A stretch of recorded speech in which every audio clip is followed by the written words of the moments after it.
It wasn't in my game plan to be widowed and divorced by the age of 35.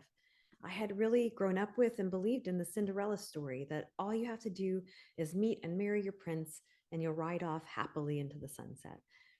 And I was fortunate. I met my prince before I turned 20. We had an amazing courtship, a wonderful relationship. I felt unconditionally loved.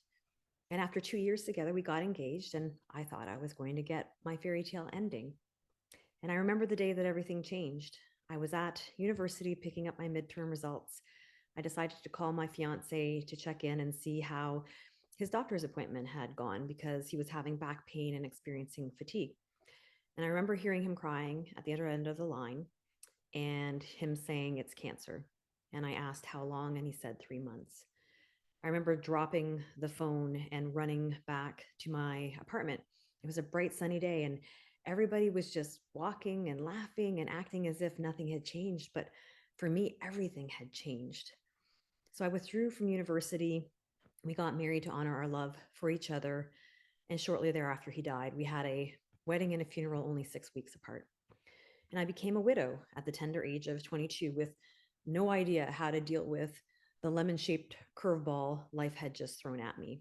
I didn't know how to deal with, up distraught stepchildren, angry exes, estate matters, let alone how to process and release my own emotions. I mean, I was only 22. Nobody my age had gone through this before. Nobody my parents' age had gone through this before. And I felt very alone.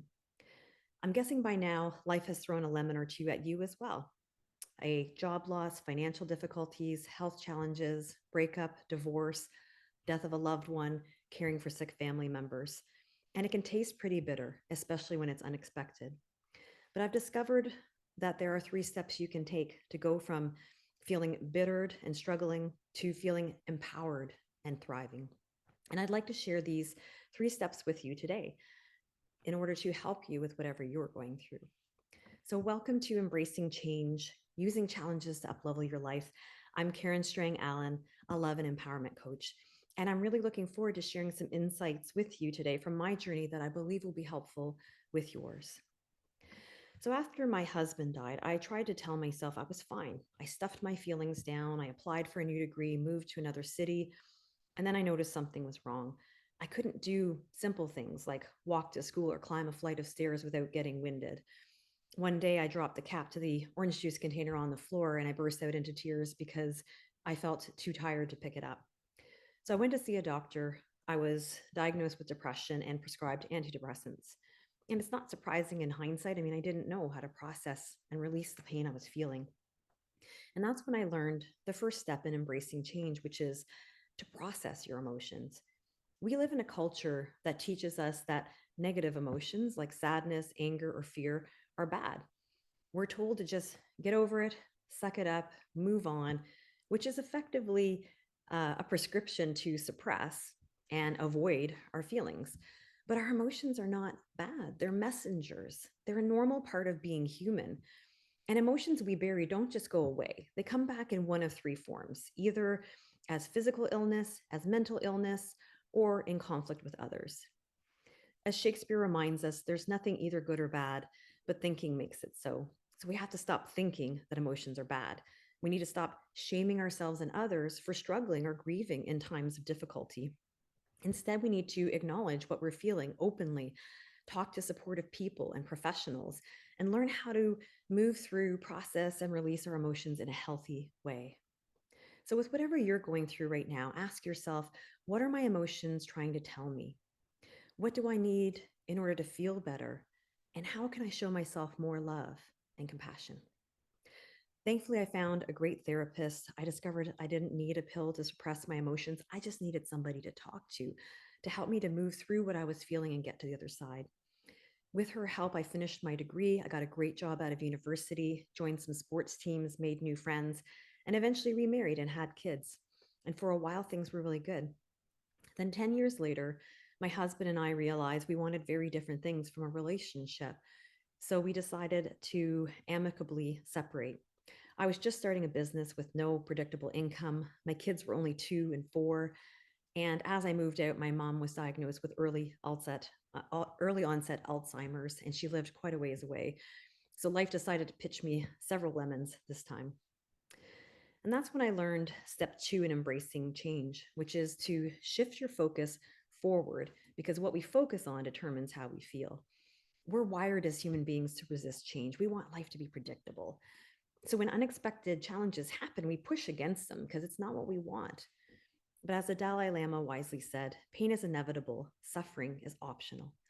And what he meant by that is that everyone will experience pain in their life: death, divorce, health issues, financial challenges. But suffering happens when we resist change, when we push against it and insist it shouldn't be this way, when we see only the negative in what has happened and we let it color everything with a terrible shade of gray, when we focus on the loss and the door that is closed instead of all the doors that are opening right in front of us. When my marriage ended, I realized it was an invitation from the universe to change what was not working and ask myself what I actually wanted. And I realized I wanted to rediscover myself, to find my purpose in life, to learn how to love myself and enjoy my time on my own. Like many women, I had lost myself in my marriage and in meeting my children's needs. I felt like I didn't know who I was anymore. I was really repeating my mom's story.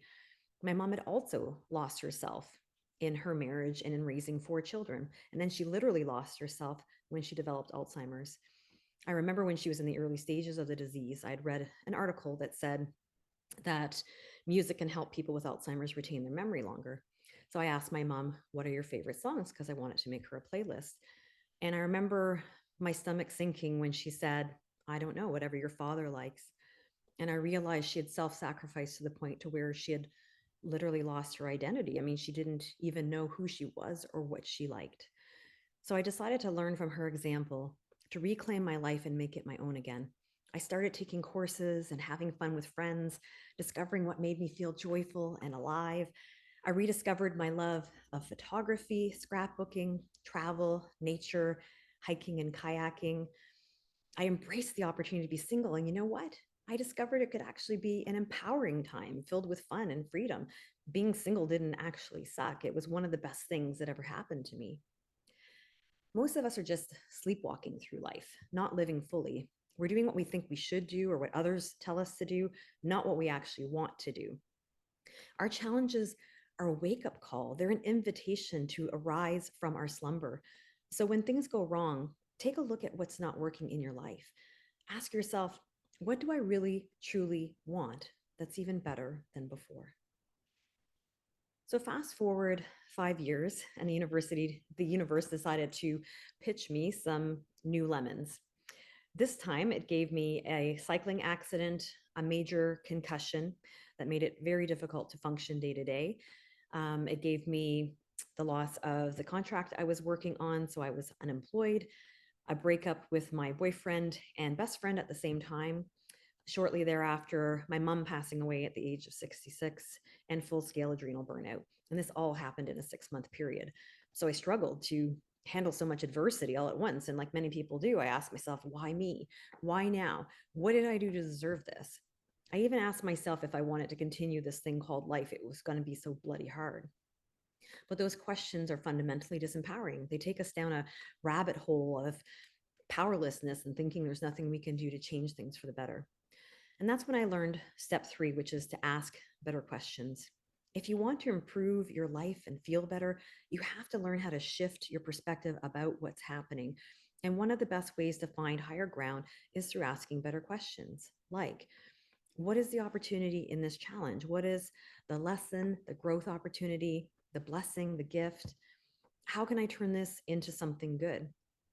And who do I want to be in this situation? How do I want to show up? So, with whatever challenge you're facing, pause and ask yourself these questions. As Tony Robbins famously said, the quality of your life is a direct reflection of the quality of your questions. When you ask better questions, you get better answers. You see solutions you didn't see before. You feel empowered to take action and make things better for yourself. During my burnout, I finally listened to my body and I decided to slow down and just focus on self care and simple pleasures like sitting on my doorstep in the sunshine, having a mug of tea. I used gratitude journaling to ask myself, what is still good in my life? I used what happened to my mom and my adrenals as a wake up call to start prioritizing my health and well being to stop overgiving and self sacrificing. I used my unemployment to switch gears and launch my coaching business. And I used the breakups to help me set better standards for who I was going to share my life with. Empowerment doesn't come from being gifted or talented or special. It also doesn't come from being lucky and having everything in life go your way. It comes from knowing that we're resilient and capable of figuring things out, from learning how to embrace change, to see it as the gift that it is, and use it to create something even better than what we had before. It comes from trusting that the universe has your back, even if it doesn't seem that way at first. And I get that sometimes it doesn't seem that way. It comes from deciding what we really truly want in our lives and going after it and never giving up until we've achieved the results that we want. I was reminded last year that life is short. My dad and my brother died of cancer only 7 months apart. And my brother's death in particular, it just totally leveled me and took the wind out of my sails. It felt really unfair that his ending had to be so tragic. He was only 49 years old. He was supposed to turn 50 that year. He and his partner had just bought a farm and they were planning to spend the rest of their days there building it together. I could use these excruciating losses as an excuse to give up, but I won't. As Maya Angelou said, we may encounter many defeats, but we must not be defeated. So instead, I'm giving myself the time and space to feel my feelings and to grieve. Grief often comes in waves. So every time I experience a new wave, I sit myself down, I stop what I'm doing, and I move through it. I'm focusing on the good people in my life, what's still really good about my life. And I'm asking myself what the gift in these difficult experiences is. I'm choosing to see it as a reminder that life is precious because time is non refundable and that I better make good use of my time here because it's not guaranteed. I believe we fear death most when we're not really living life fully, when we're holding back and playing it safe and only half living, wasting the time we've been given. So I decided I must go after what I really want in life and love and hold nothing back. Because at the end of my life, however long it ends up being, I want to have no regrets. So please don't use your challenges as the reason why you can't have what you want in life. Use them as a catalyst, as the reason why you must go after your dreams today. Embrace change by using the 3 steps I have shared here today. Process your emotions so you can move past your past.